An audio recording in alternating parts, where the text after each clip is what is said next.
retired Army colonel, a former senior advisor to the Secretary of Defense. We're happy to have him on tonight. Doug, thanks so much for coming on.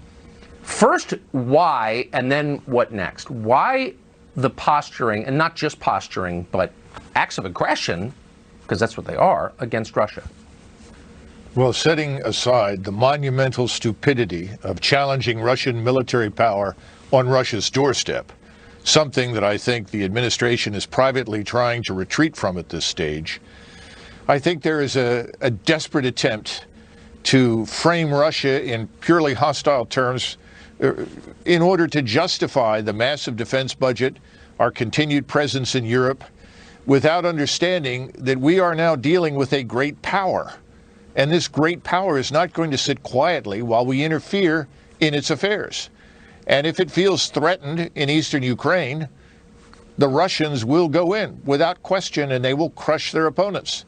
We've now figured that out, but we don't know what to do about it. So you're recycling all of these myths, all of this fiction that we were treated to over the last several years in the hopes of mobilizing anti-Russian sentiment in the American public. And of course, that's not working. Well, because it's untethered from reality. Of It's not a course. defense, excuse me, of Russia to ask what core American interest is served by conflict with Russia. Precisely. And Americans, first of all, let's be very clear. This is something that President Trump understood very clearly during the 4 years when he was in office. He understood it when he ran. Americans are not interested in war in the Eastern Hemisphere with anyone. We've had 20 years of reckless, pointless, endless war with no particular purpose, and certainly we have not benefited strategically in any way. The bipartisan swamp certainly has, the defense industry has, and we now have 45 four-stars, more than we've ever had in our history. So clearly some people have benefited from these ridiculous interventions that should have ended long ago.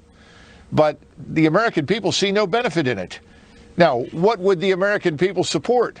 And I think we know what that is, Tucker. They would support a restoration of law and order in our cities. They would support American military power on the southern border to stop this massive influx of people we don't need and can't afford, as well as the criminality that supports. We also would probably support action against the drug cartels in Mexico, military action. But no one is interested in going to war. So this is a wasted effort. It's going to do nothing, but it's self-satisfying. It is self-justifying for the swamp. When my last question, when sitting U.S. senators, and I don't mean to pick on poor Ben Sasse of Nebraska, but stand up and call for the killing of government employees of Russia, I want them in body bags. I mean, that's not a small thing. It's not like some cable bloviator saying that. That's a senator, it's a policymaker saying that. What effect does that have? Well, first of all, you're talking about people with a cocktail level of familiarity with real war. And I mean that. These people are fools. They don't know what they're talking about. None of them have the experience of real warfare. 30, 40 years ago, you still had people like Bob Dole, for God's sakes, who sat in the Senate who had actually been to war. He understood what war meant. Most of the people that you have there now have no idea whatsoever, and I include, frankly, many of the people that have been deployed to Iraq and Afghanistan, because these are not wars in the traditional sense. We've seen very little action. We've taken very low casualties.